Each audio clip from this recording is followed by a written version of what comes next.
حضرت مالک بن دینار فرماتے میں نے 60 حج کیے. ایک حج کے موقع پر میں نے بڑا رش دیکھا, لاکھوں کا اجتماع ہوا. میری باتوں کی سمجھ تو آ رہی ہے نا آپ دوستوں؟ جو نہیں بول رہے انہیں بھی آ رہی ہے نا؟ اللہ جزا دے. کہتے ہیں لاکھوں کا مجمع تھا تو میرے دل میں خیال آیا, میں نے کہا اے اللہ, اتنے لوگ آئے ہیں, ان کا حج قبول بھی ہوا ہے کہ نہیں؟ فرماتے ہیں میں سوچ رہا تھا تو رات کو نا خواب میں نے کسی کہنے والے کو کہتے ہوئے سنا کہ سب کا قبول ہو گیا ہے. بلخ کا رہنے والا محمد بن ہارون بلخی ہے, اس کا حج قبول نہیں. فرماتے ہیں شہروں کے علیحدہ علیحدہ خیمے لگتے تھے. اب بھی آپ حج کرنے جائیں تو پاکستانیوں کی رہائشیں علیحدہ ہوتی ہیں, انڈین کی علیحدہ, بنگلہ دیش کے علیحدہ, مصری, یمنی, سب لوگ علیحدہ علیحدہ رہائشیں ہوتی ہیں, جھنڈے لگے ہوتے ہیں ملکوں کی. کہتے ہیں میں نے سویرے اٹھ کے ڈھونڈنا شروع کر دیا. ڈھونڈتا ہوں وہ بندہ ملے. کہتے ہیں جہاں بلخ شہر کے لوگ رہتے تھے وہاں چلا گیا تو میں نے لوگوں سے پوچھا تم میں محمد بن ہارون بلخی کون ہے؟ لوگ کہنے لگے وہ تو بڑا نیک آدمی ہے, پرہیزگار ہے, بڑے بولے بالے, بڑے اللہ والے, ریاض آپ کو بس ہم ہی جانتے, وہ تو بڑا نیک ہے, پرہیزگار آدمی. میں نے کہا اچھا کہاں ہے؟ انہوں نے کہا پہاڑ کے پیچھے اس نے خیمہ لگایا ہوا ہے, ساری رات عبادت کرتا ہے, سارا دن روزہ رکھتا ہے, قائم اللیل ہے, صائم الدہر ہے. کیا بات؟ فرماتے ہیں میں ان لوگوں کی بات سن کے حیران ہو گیا کہ مجھے کیا بتایا گیا, یہ کیا کہہ رہے ہیں. فرماتے ہیں میں پہاڑ کے پیچھے گیا. حضرت مالک بن دینار علیہ رحمہ فرماتے ہیں جب میں وہاں پہنچا تو میں نے اس شخص کو مصلی پہ بیٹھے دیکھا.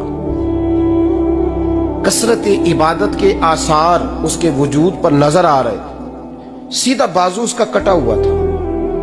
فرماتے 2 رکعتیں مکمل کر کے نا میں نے اسے السلام علیکم کہا تو مجھے کہنے لگا وعلیکم السلام, آپ مالک بن دینار ہیں؟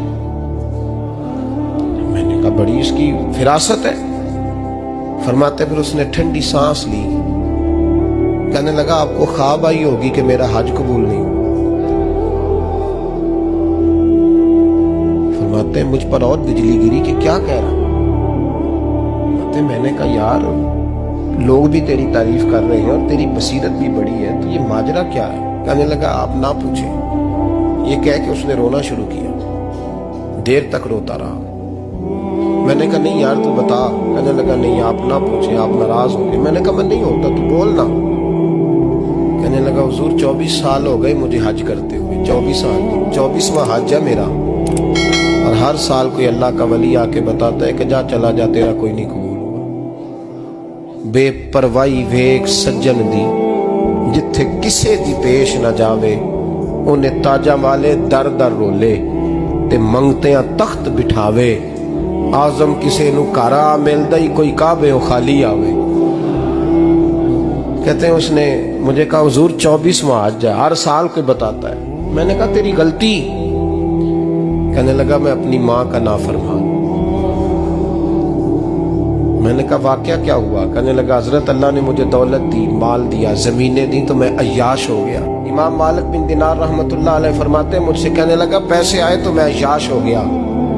رمضان کا مہینہ تھا, عصر کے بعد میری اماں افطاری کی تیاری کر رہی تھی. میں گیا, میں نے کہا شراب پی ہوئی, اماں روٹی دے. تو اماں کہنے لگی شرم کر, شرم کر, روزہ رکھا نہیں تو جنہوں نے رکھا ہے ان کا تو خیال کر. کہتے اماں کی بات کا مجھے غصہ لگا. میں کہا کرتا ہوں بد نصیب ہے وہ بیٹا جس کا باپ اس سے بات کرتے ہوئے ڈرتا ہے کہ پتہ نہیں کہاں سے بولے گا. بد نصیب نہیں وہ بیٹا جس کی ماں اس سے بات کرتے ہوئے سہم جاتی ہے کہ پتہ نہیں کون سی بولی بولے گا. بد نصیب نہیں کہ ماں باپ بھی جس سے کھول کے بات نہ کر سکے. حضرت مالک بن دینار سے کہنے لگا اماں نے جب کہا نا شرم کر تو مجھے غصہ آیا, میں نے ماں کو تھپڑ مارا اور میری ماں جلتے ہوئے تندور میں گری. لوگوں نے مجھے پکڑ کے اندر بند کر دیا کمرے میں. ساری رات میں شور سنتا رہا پر نشے میں دھوت رہا. سویرے آنکھ کھلی تو میری بیوی بیگ باندھ رہی تھی. میں نے کہا کہاں جا رہی ہو؟ کہنے لگی جو ماں کا نہیں بنا میرا کیسے بنے گا. میں نے کہا میری اماں کا وہ تو لوگوں نے رات کو ہی دفن کر دی جنازہ پڑھ کے. تڑپ کے کہنے لگا مجھے کیوں نہیں بتایا؟ تو کہتے ہیں لوگ کہنے لگے تیری مرتی ہوئی ماں کہہ گئی تھی اسے میرا منہ نہ دیکھنے دینا. میرے جنازے کے قریب نہ آئے. حضرت مالک بن دینار فرماتے ہیں جب اس نے یہ بات سنائی تو میں نے بھی اس کے منہ پہ تھپڑ مارا. میں نے کہا تو اسی قابل ہے. کہتے ہیں وہ رونے لگا, حضور دعا کرے اللہ مجھ سے راضی ہو جائے. کہنے لگا جب ماں کی انتقال کی خبر ملی تو میں نے کلاڑی لے کے وہ ہاتھ کاٹ دیا جس سے ماں کو مارا تھا. میں نے ساری جائیدادیں خیرات کر دی. 24 سال ہو گئے, 24 سال ساری رات نماز پڑھتا ہوں, روزہ رکھتا ہوں, حج کرتا ہوں, پر ہر سال کوئی آ کے کہتا ہے جا دوڑ جا تیرا کوئی نہیں قبول ہوا. حضور دعا کرے مالک راضی ہو جائے. فرماتے میں تھپڑ مار کے آ گیا. میں نے کہا تجھ سے راضی ہو جائے اتنے ظالم سے. امام مالک فرماتے رات کو آ کے سویا تو مجھے خواب میں رسول پاک کا دیدار ہوا. تو نبی پاک علیہ السلام نے فرمایا مالک تو اسے مایوس کیوں کر آیا ہے, اللہ تو بڑا مہربان ہے. کہا حضور ماں کے نافرمان کو معافی کیسے ملے گی؟ تو امام مالک فرمانے لگے نبی کریم نے فرمایا جا اسے جا کے بتا دے تجھے قیامت میں تیری ماں کی وجہ سے بخش دیا جائے گا. کہا حضور اماں کی وجہ سے کس طرح؟ تو محبوب فرمانے لگے اس کی ماں قیامت میں اس کے خلاف مقدمہ دائر کرے گی رب کریم کی عدالت میں. اے اللہ میں نے 9 ماہ پیٹ میں رکھا, درد سہ کے اسے جنا, جگر کا خون پلا کے پالا اور اسی نے مجھے قتل کیا. رب کریم اس کی ماں کا مقدمہ سن کے کہے گا اٹھاؤ اس کو دوزخ میں پھینکو, اس نے ماں جلائی تھی اسے بھی جلاؤ. محبوب فرمانے لگے جب پکڑ کر کے مالک اس کو محمد بن ہارون کو لوگ لے جائیں گے نا جہنم کی طرف,